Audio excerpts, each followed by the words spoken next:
The rain-slicked streets of Portland glistened under the streetlights, and I was late. My brother Ethan's engagement party was starting in 20 minutes, and I was still dodging puddles, my heart pounding with a mix of excitement and dread. I hadn't seen him in a year, not since the fight that fractured us. And now I was about to walk into a room full of strangers celebrating his future with someone I barely knew. I'm Lucas Harper, 27, a graphic designer with a knack for overthinking and a habit of hiding behind sarcasm. Ethan, 2 years older, was always the golden child. Confident, charming, the kind of guy who could make anyone feel like they belonged.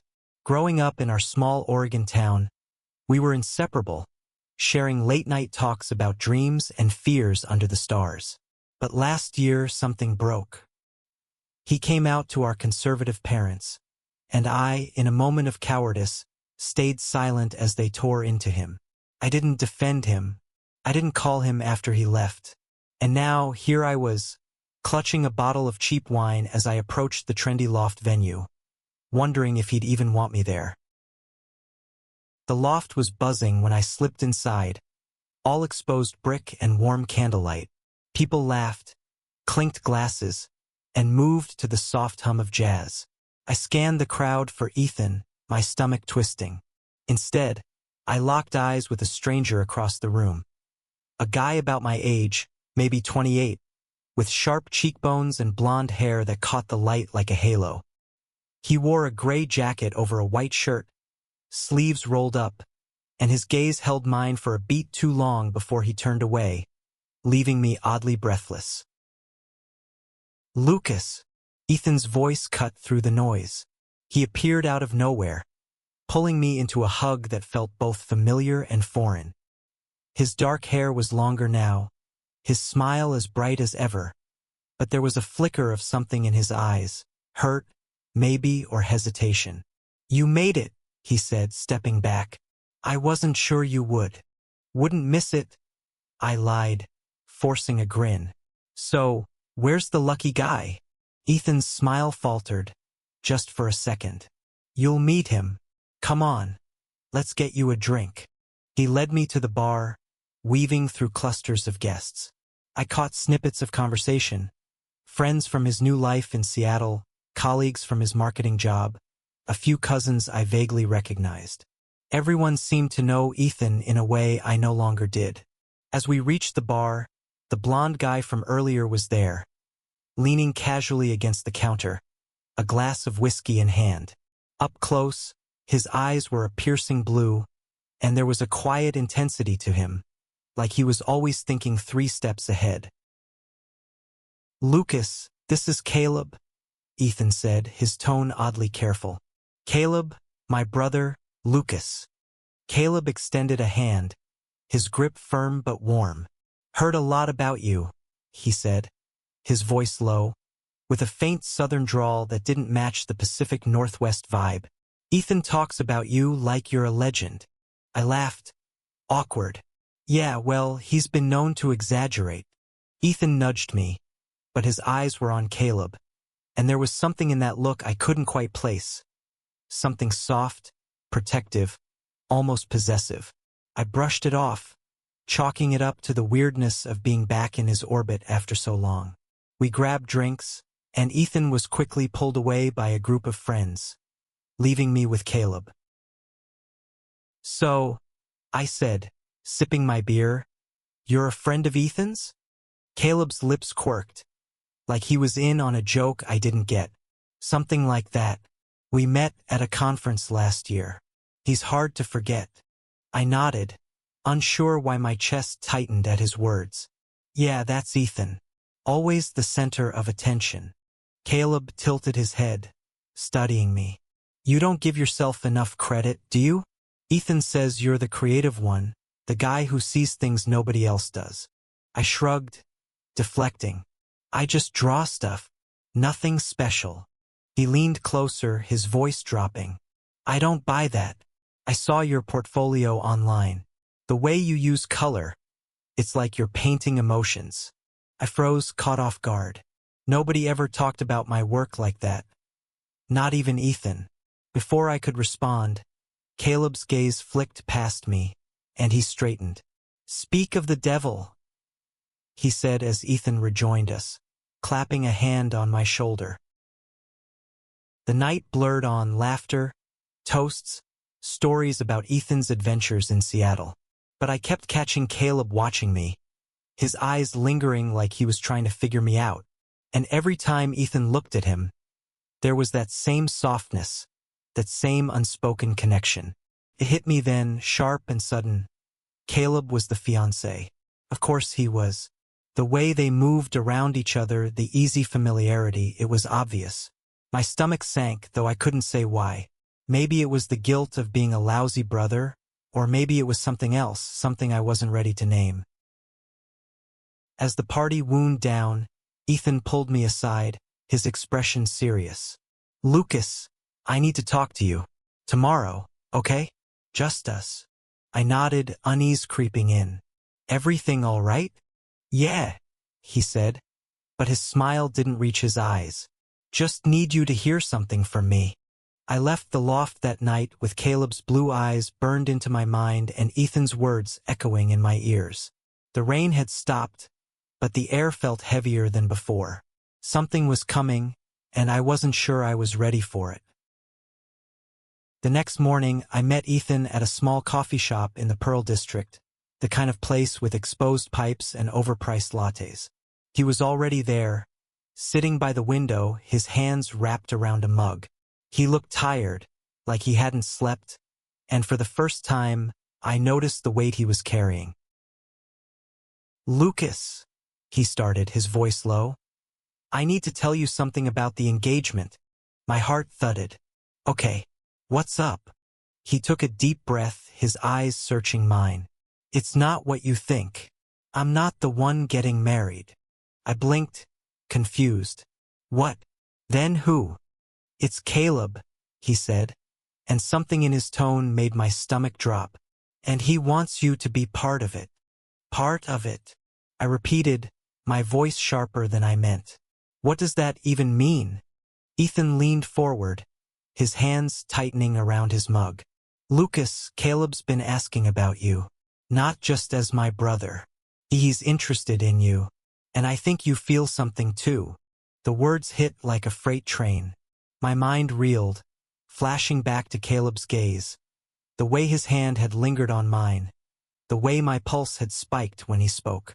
No, this was insane. I couldn't be. "Ethan, I'm not gay," I said, too quickly, my voice cracking. "I mean, I don't even know him." Ethan's eyes softened, but there was a fire behind them. "Lucas, you don't have to label it. But I saw the way you looked at him last night. And he saw it too." I stood, my chair scraping against the floor. "This is crazy. I came here for your engagement, not whatever this is." "Lucas, wait."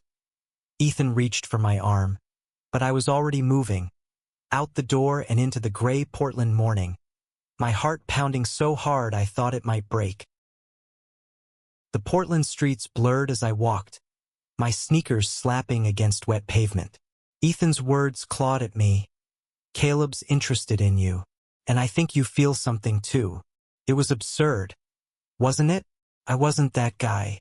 I dated women, had a couple of short-lived relationships. Nothing serious but enough to know who I was. Or so I thought. But Caleb's face, those sharp blue eyes, that half-smile, kept slipping into my mind, uninvited, stirring something I didn't want to name.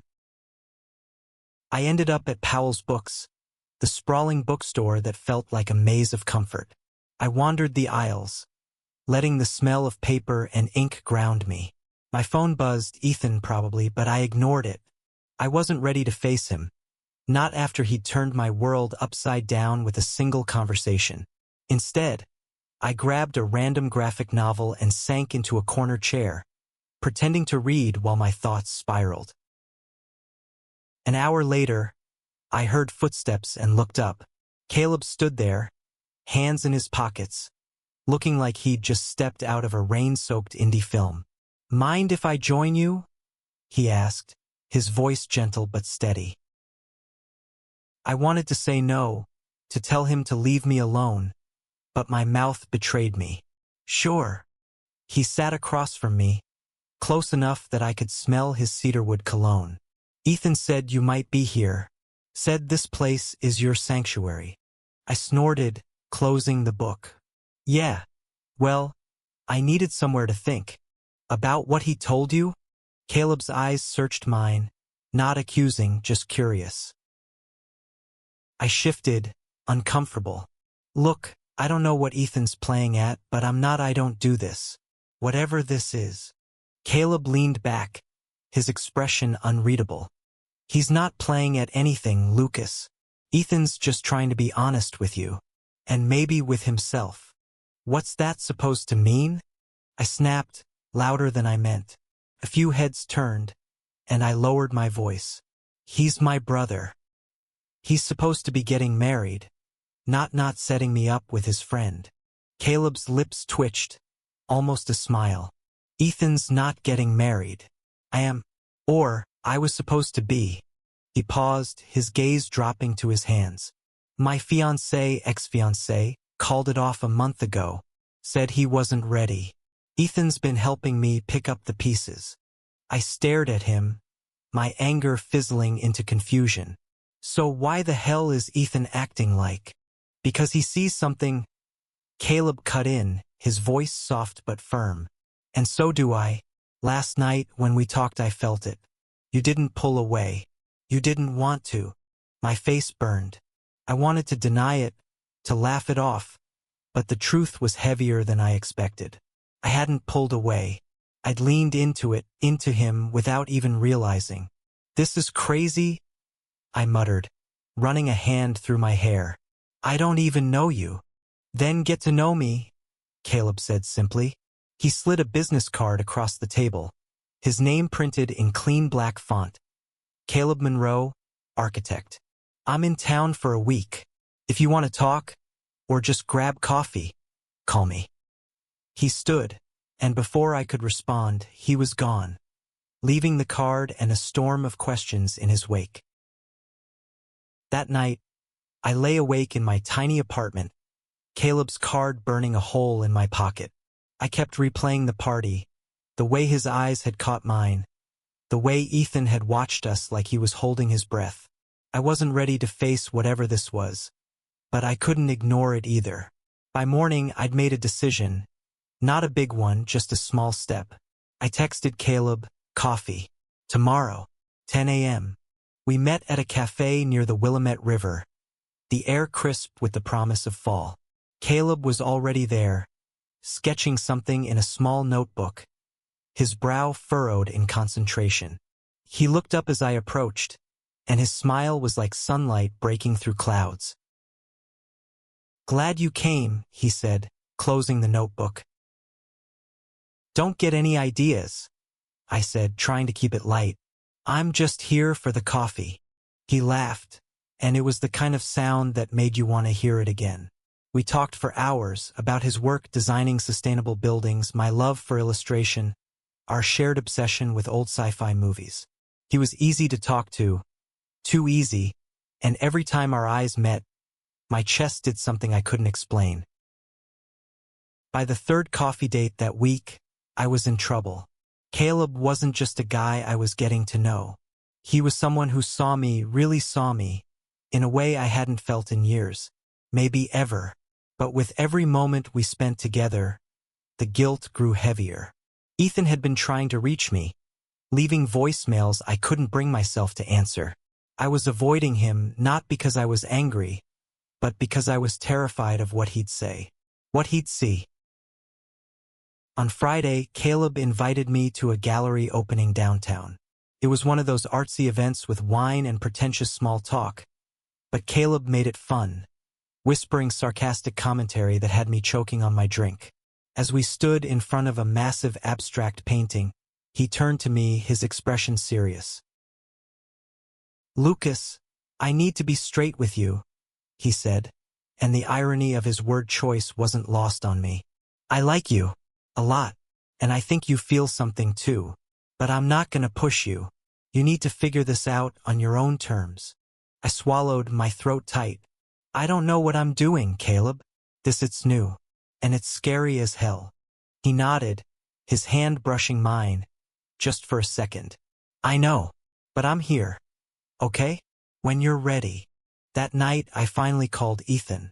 He answered on the first ring, his voice thick with relief. Lucas, thank God.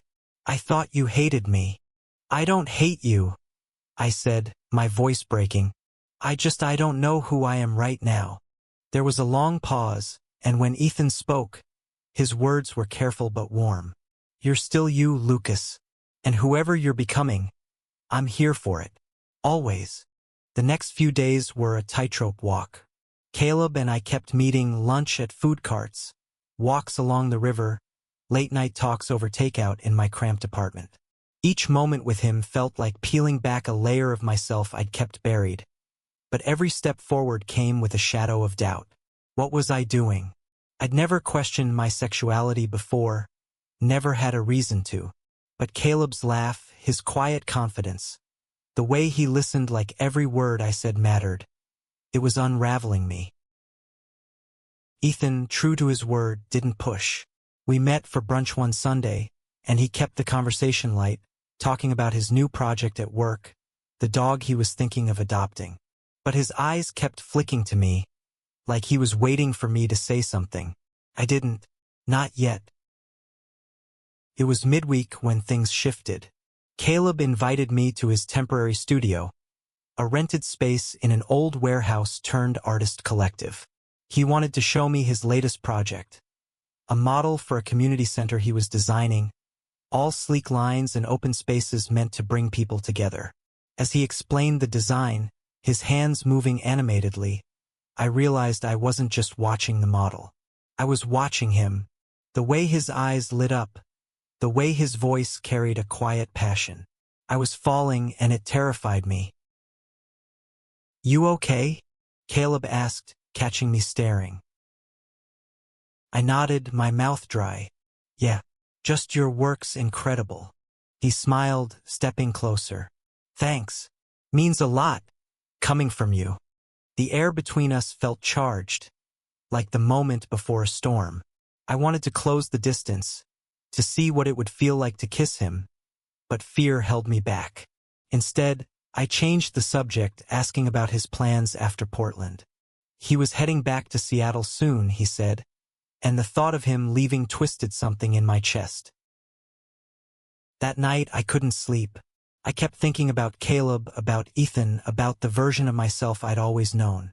I'd grown up in a town where being different wasn't just frowned upon. It was dangerous. I'd seen what Ethan went through, the way our parents' rejection had gutted him. I'd stayed silent then, too scared to rock the boat.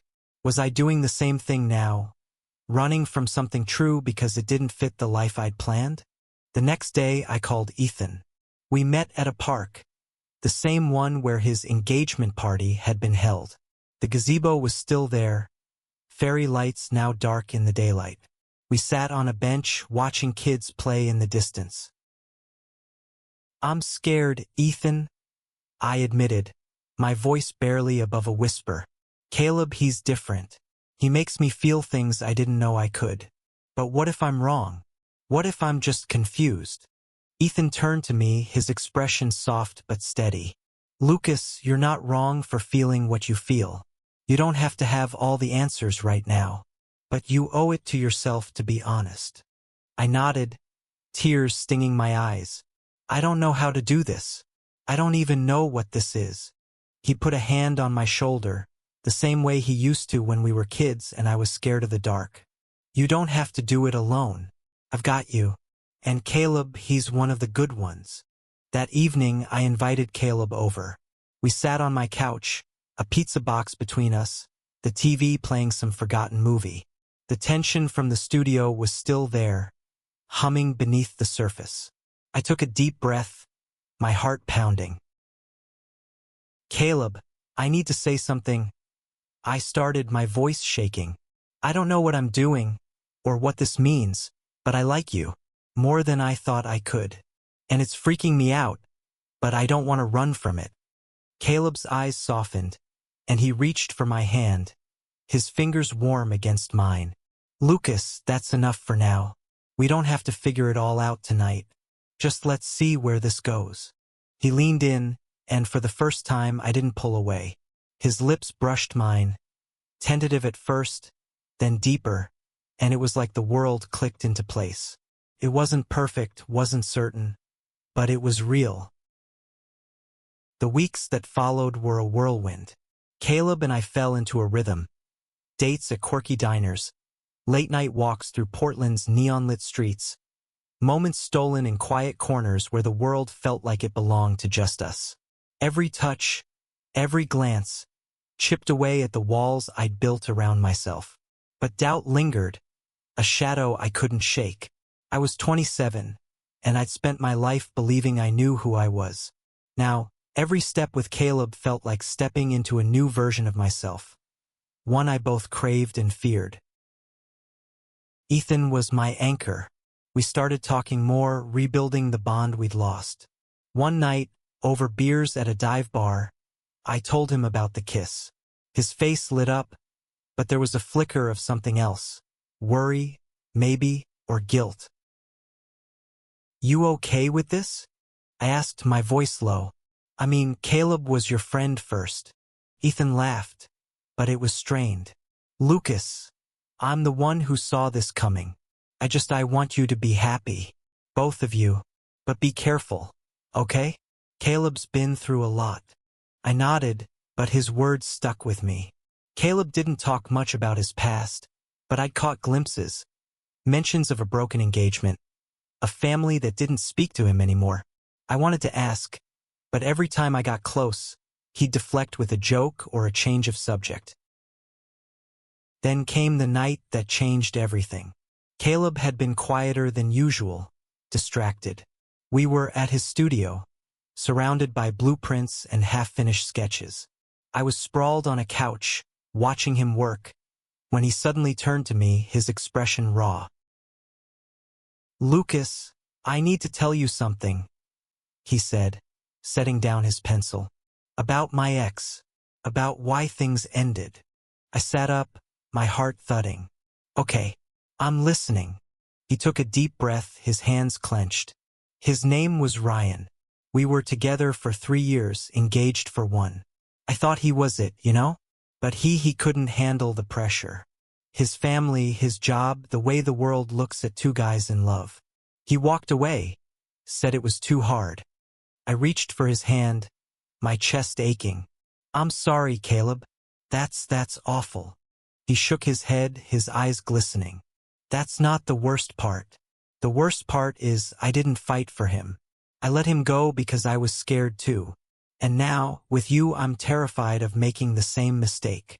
I didn't know what to say, so I pulled him close, holding him as the weight of his words settled between us. For the first time, I saw the cracks in his confidence, the fear he carried beneath his easy smile. And I realized something. I wasn't just falling for him. I wanted to fight for him, for us, in a way he hadn't been able to before. The next day, I did something reckless. I invited Caleb to meet my parents. They'd softened since Ethan came out, but they were still a minefield of old-school values and awkward silences. I wanted them to see Caleb, to see me, the real me, not the version I'd been hiding behind for years. The dinner was a disaster. My mom tried, asking polite questions about Caleb's work, but my dad barely spoke, his jaw tight. When Caleb reached for my hand under the table, I saw my dad's eyes narrow, and I knew we'd crossed a line. After dessert, he pulled me aside. "Lucas, what are you doing?" he asked, his voice low and sharp. "This isn't you. You're not like your brother." I felt the old fear rise, the one that had kept me silent when Ethan needed me. But this time, I didn't back down. "Dad, this is me. I'm figuring it out, but I know I care about Caleb, and I'm not going to hide that." He stared at me, his face a mix of anger and confusion, then walked away. Caleb found me outside, his expression worried. "You okay?" I nodded, though I wasn't sure. "Yeah, just I needed to do that." For me. He smiled, pulling me into a hug. You're braver than you think, Lucas Harper. Caleb's time in Portland was running out. He'd been offered a big project in Seattle, one that could define his career. We didn't talk about what it meant for us, but the deadline hung over every moment. A silent countdown. I wanted to ask him to stay, but the words felt selfish. He'd already given up so much, his old life, his old love. I didn't want to be another weight holding him back. One evening, we walked through Forest Park, the trees towering above us, their leaves a riot of red and gold. The air was cool, and Caleb's hand was warm in mine. We stopped at a clearing, the city lights twinkling in the distance. He turned to me, his eyes searching. Lucas, I need to know what you want, he said, his voice steady but laced with something raw. I'm leaving in 3 days, and I don't want to lose this. My heart clenched. I wanted to tell him everything. How he'd changed me, how he'd made me see parts of myself I'd never dared to face. But fear still lingered, whispering that this was too fast, too fragile. Instead, I kissed him, pouring everything I couldn't say into that moment. When we pulled apart, his eyes were wet. Stay with me? I whispered, the words slipping out before I could stop them. Not forever, just for now. Let's figure this out together. He smiled, a real smile, and nodded. Okay, for now. The next day I went to Ethan. He was at his apartment, surrounded by moving boxes. He'd decided to stay in Portland, closer to me. I told him about Caleb, about the dinner with our parents, about the fear and the hope tangled up inside me. You're doing the hard thing, Ethan said, his voice proud. You're showing up for yourself. And for him. I hugged him, grateful for the brother who'd seen me before I could see myself. Thanks for pushing me, I said, even when I was too stubborn to listen. He grinned. That's what brothers are for. Caleb didn't leave for Seattle. He took a smaller project in Portland, one that let him stay close. We weren't perfect. There were arguments, doubts, moments when the world's judgment felt too heavy. But we kept going, building something real, something ours. A month later, we went back to that park, to the gazebo where it all began. The fairy lights were lit again, casting a soft glow. Caleb took my hand, his voice steady. Lucas, I thought I was done with love after Ryan. But you're the one I didn't see coming. You're my second chance. I laughed, tears in my eyes. I thought my brother was getting married. Turns out, you're the one who changed everything. We kissed under the lights, the world fading away. It wasn't a fairy tale ending. Life was messier than that. But it was honest and it was ours. And in that moment, I knew. Love doesn't need a label or a plan. It just needs two people brave enough to choose it.